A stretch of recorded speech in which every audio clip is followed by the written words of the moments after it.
Dear ladies and gentlemen, thank you for this opportunity to present my findings, which became a contribution to the collective monograph edited by Professor K. Yong-sung and dedicated to the problem of the international order transformation in the 21st century. I will be speaking about Russia and its quest for its right place in the global hegemonic order. My talk will be organized in 5 parts. I will start with a brief introduction, then I will be speaking about general situation of the 1990s and on, then about Russia's perspectives on the international hegemonic order from the academic perspective point of view, and then I will go to Russia's regional abilities and additional functional abilities which Russia possesses. I will conclude with the key results of my research. Russia has a long-lasting tradition of aspiring for a better place in the international system. Equally long is its tradition of undertaking various efforts to catch up with the leading states in the system. Peter the Great's modernization reforms of the early 18th century and the USSR's breakthrough to the status of the second world superpower in the bipolar system created a long-lasting sense of Russia's destiny to hold its proper position among the great powers of the world, irrespective of any international turbulence. So much the worse was the dissatisfaction with Russia's collapsing international status each time when the country faced domestic or international disruptions. Up to the most recent times, however, the prevailing stream of political thought was about finding the ways for Russia's catching up with the West, which both Soviet and Russian political elites saw as a reference model, though of different kinds. For the Soviet leadership, the West, primarily the United States, was a constant stimulus for the arms and technological race and significant other. For the Russian leadership after the 1991, the West was a much desired final destination in terms of normative, political, economic, and social development. This kind of attitude, alongside with the centuries of forging the European orientations in the Russian elite, made Russia the most westernized non-Western state with corresponding aspirations, finally to become a part of the West. The indigenous philosophy of Slavophiles and Eurasianists originated back to the 19th century, for quite a long time remained on the periphery of the public discourse and reemerged once Russia's ambitions to join the West as an equal and integral part proved to be elusive. In the 2010s, Russia's growing tensions with the USA and NATO over the European and global security architecture, profound crisis in Russia-EU relations after 2014 political turmoil in Ukraine, and the US labeling of Russia and China as revisionist states in the international system became the bifurcation points in Russia's move away from the West but towards indefinite direction. They proclaimed in 2012 Russia's turn to the East have not yet fully brought Russia to the rising China's orbit, as many feared or hoped. Neither had it made Russia a more structurally integrated part of Russia. However, Russia did not remain a lonely power, though its integrationist potential significantly decreased as compared to the previous historical periods. The question of Russia's future in the international system thus remains open. An important stream of thought regards Russia from the viewpoint of a geographical and geopolitical burden. Others rather explore Russia's great power aspirations from the constructivist positions. Some tend to portray Russia as a Westphalian and even revisionist state focused on the outdated norms and principles from American or European points of view. In contrast to these approaches, another group of Russian political followers focus on the transformist agenda both as a challenge for Russia in its way to redefine itself as a modern power, as Bobolo once put it, and as a huge cleavage in Russia's relations with the West. All these explanations of Russia's international behavior illuminate noteworthy aspects which can explain the way Russia feels itself in the international system today. However, they do not provide a direct answer to the question what could be Russia's place not in the extension of the current hegemonic order, but in an order defined by the coexistence of multiple hegemonies as it was outlined in the introduction to this book. Against this background, I would argue that in trying to implement its aspirations, Russia remains a peculiar kind of power with a striking asymmetry between its geographical, historical, cultural, and military-technical potential, and the ways this potential plays out in the present-day international relations. However, this potential does exist and may well bring so far unprecedented results. In the 1991, the USSR dissolution brought to an end a no longer effective Soviet political and economic system, but it left a huge Eurasian landmass in the situation of geopolitical and economic disorder. At that time, Russia seemed to have not that much prerequisites to retain or return itself any kind of the hegemonic abilities, apart from those in the military strategic sphere. In the early 1990s, it was not an important agenda-setting problem for Russian foreign policy. There were intensive contacts with the European Union, NATO, and G7. However, the intensity of these contacts didn't mark real progress in Russia's relations with the West. The early 2000s witnessed rising oil prices, and the revenues from the energy resources export made Russia able to restore its economic statecraft. The newly accumulated economic weight, along with the anti-terrorist cooperation with the US, initiated after 9/11 attacks in New York and Washington, bred new hopes for more equal relations with the West. The optimism didn't last long, and the fundamental disagreements in the Russia-Western relations remained unsettled.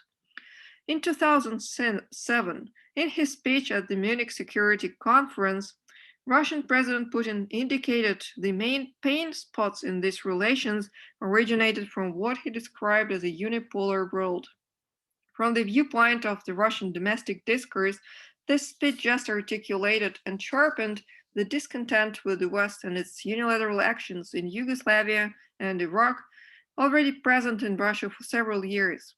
For some of the Western observers, it became a direct challenge to post-bipolar international order as it was understood in the US and the European Union. At the turn of the first and second decades of this century, Russia still tried to find a way to reconcile its vision of the world order with those of the West via a certain nationally visible compromise.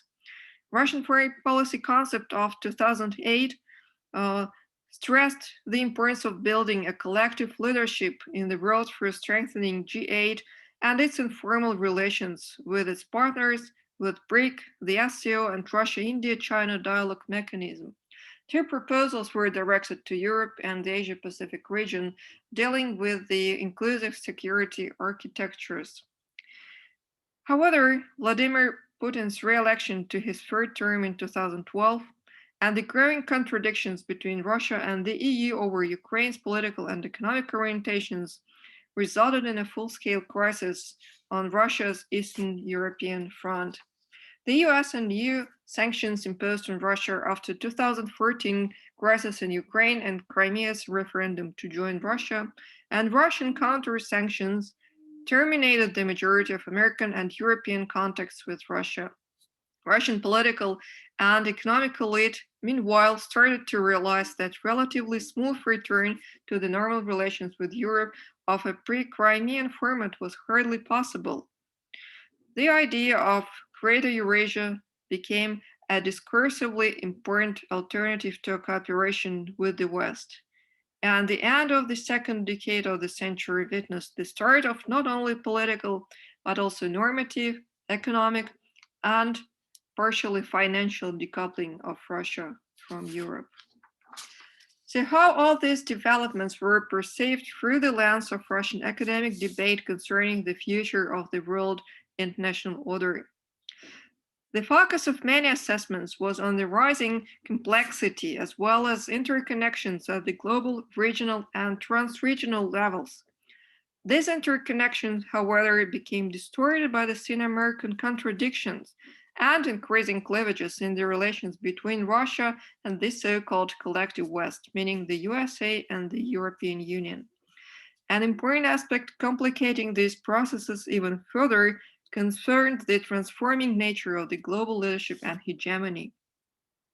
The general conclusion was that though the US retained capabilities in certain internationally important areas, the US leadership faced an erosion along many lines, including economy, innovations, and financial governance in the international system.